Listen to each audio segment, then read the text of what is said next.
Okay, let's do a stage breakdown of Bay 4. This is at the intro match. Okay, so this was a 24 round Comstock course. The start position was feet touching the marks. Let's first, discuss the most common plan that I saw, which was people starting at the start position chose to shoot their way into this first target, hit this corner to shoot the steel, this other paper, kind of shuffle stepped into this target, shot this target, kind of backing up, backed into the steel, shot this paper, and chose to reload here. And I shot into this paper, both shot into these other paper, hit the steel, and then finished on the steel of this paper. So that was plan number one. There were some variations on how people engage these paper or the steel, but we'll talk about that a little bit later. I'm going to show you a plan that I chose to do. My plan was starting here with my feet touching the marks. I chose to run out of bounds initially. So I ran in to enter onto this target. I shot the steel, relatively static, and then moved along this back line to shoot this paper into this other paper, the steel, this paper. I reloaded from this position. I shot into this target, into this paper, into the steel, and then back into this paper, and then just finished the rest of the targets and cleaned up what was remaining. So going back to the start position, let's talk about some of the differences and why I chose my plan over, I guess, the most common plan. So I chose not to do the most common plan for a couple different reasons. Normally I would suggest staying in bounds. I do like that. I like that the stage kind of made you feel like that was the obvious choice. But it's mainly the hips. So there's a few spots here where the hips I didn't like, and then I'll also talk about the dead time and what kind of forces my initial decision. So let's just backtrack here. So kind of going down the priorities of my stage breakdowns, the first thing that I really want to consider is dead time. In this stage, there's a lot of blending opportunities, and there's very little dead time in this stage. If you stay in bounds, there's certainly something to do right away. You shoot this target as you come into this position. You can shoot the steel, then the paper. From here, you kind of roll out. You can shoot this one moving, backing out into this position. Then you end up shooting that paper there, this paper, and the steel kind of moving as you get to this corner. This corner allows you to shoot that target. Then you have some dead time here, but you could reload here, and then you're shooting again. And you're shooting from here all the way to the finish on the move. So in that case, the plan is relatively efficient. I wouldn't say that it's any less efficient. There's only a few spots of dead time. So let's really look at the dead time of the first plan.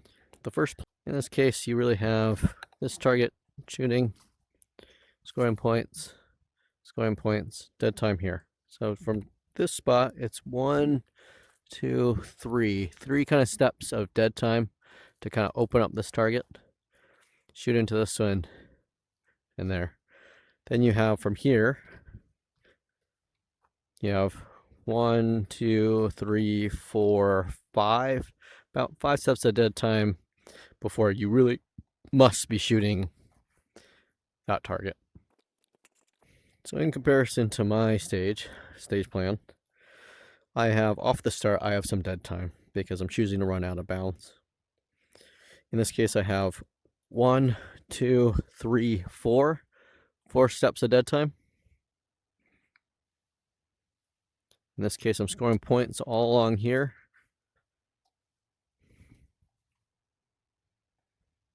Then I have dead time here. So if I had 4 steps over here, I'm going to reload here, and there's dead time. There's nothing to do.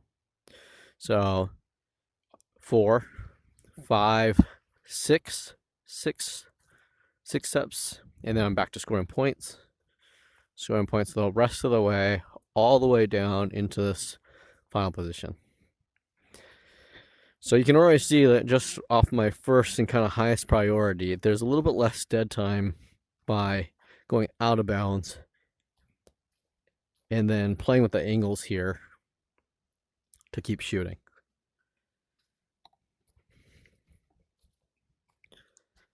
So that's the first layer. The first layer is, in my plan, I felt that you have a little less dead time. It's pretty close when we're talking about 1 or 2 steps. Kind of is sometimes within the realm of just doing what's more comfortable. But that's the first layer. The next layer is in the plan where you stay inbounds. If you shoot into this target, into the steel, and into this, I really don't like this movement. So roughly about here is the angle that you need to be able to shoot that target.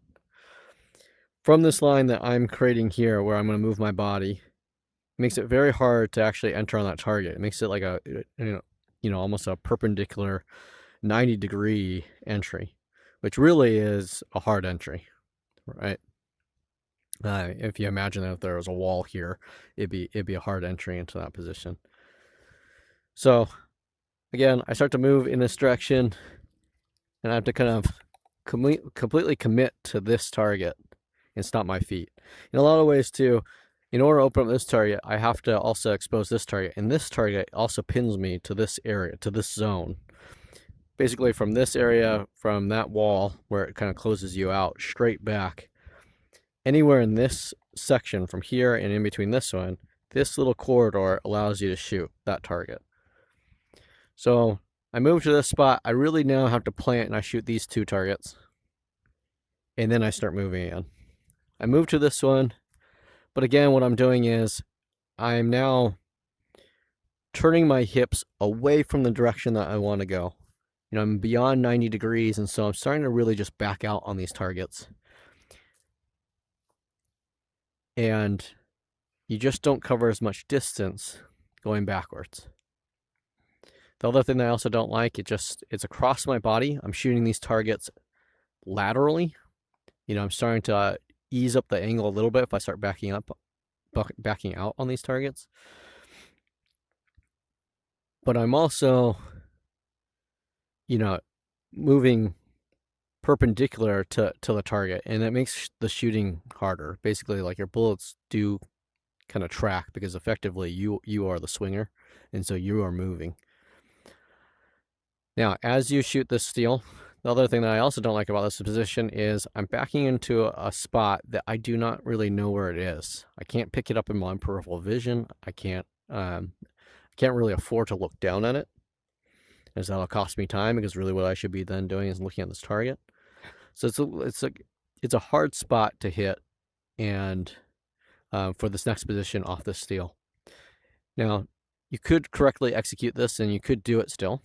You basically would have to look at this target, immediately start to look up at this target, and then kind of trust that you'll find the spot. So I do think it's still viable, but those are really the main reasons. This backing out, this hard entry into shooting backwards, I don't like. I think it's slower. It makes the shooting harder. The plan already isn't as efficient. From here, you can reload. Now, as you reload to here and you start engaging this target, this isn't terrible, but effectively with my plan, you probably end up engaging this target. If you're coming along this line, you effectively engage it at the same spot too. Okay. So the final thing is kind of like, this is just in general, I saw variations across both plans, but there's an engagement order that I think is better here. So a lot of people chose to shoot this target, and then shoot into the paper, into this paper, and then into the steel. If you choose to shoot this paper into the steel, and then into this paper, I want you to just look at like the travel and the distance of the travel of the gun, okay, and the overall distance traveled of the gun. In this case, this target, from this target to the steel, we have a pretty short transition. So the gun has to travel from here to here, and then works itself all the way back into the steel. If you choose to start here and you shoot out this way. You travel the gun, maybe 50 degrees. And then from 50 degrees, it has to come all the way back, even if this paper was open, but it would have to come all the way back to here and then there. So you're doing this Y transition no matter what, from steel to steel. But by choosing to shoot this target and then into this one, we actually reduce it because effectively we're picking a middle point to start on, but we're closer to this corner. So we may as well go this direction and then back across. So just something that I see a lot of people kind of get confused about in terms of engaging. If we kind of engage out of order, not just going left to right or right to left, when we start on a target that's in the middle, I think it's best to often try to continue moving towards the side that is shorter so that we don't add in unnecessary transitions. Now this one kind of feels like you should maybe engage this way because from here, in this general area that you're shooting it, that steel isn't particularly fun to shoot at on the move, and they feel like this one opens up and they feel more comfortable shooting at this one. So they tend to shoot this way because they feel better.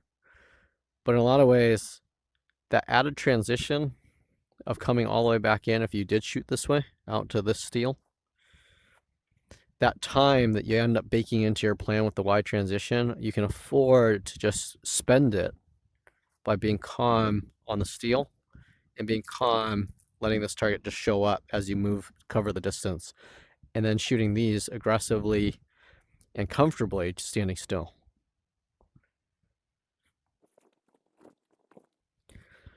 So again, let's look at like my stage plan.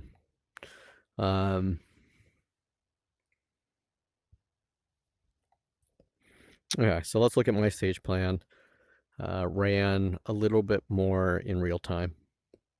So off the beat, you enter, gun up, shoot that, shoot the steel, relatively static, move, shoot this target, into this target, into the steel, into the paper, reload out of this position, shoot into this target, into this target, into this target, into the steel, into the paper, and then clean up the targets.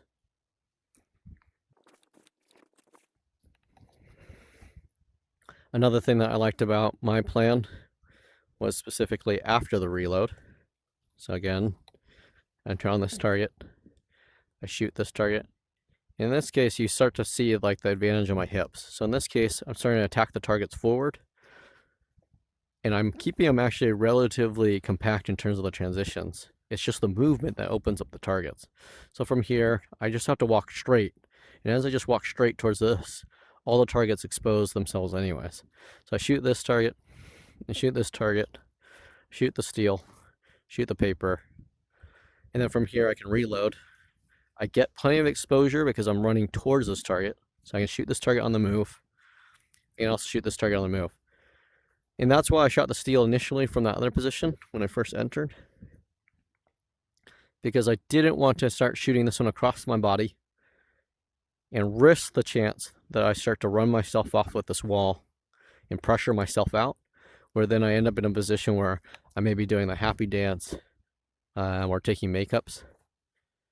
So if I only shoot the two paper, I can keep my hips relatively in the direction that I want to go, continue to just shoot and just focus on covering the distance that I need to kind of expose the targets.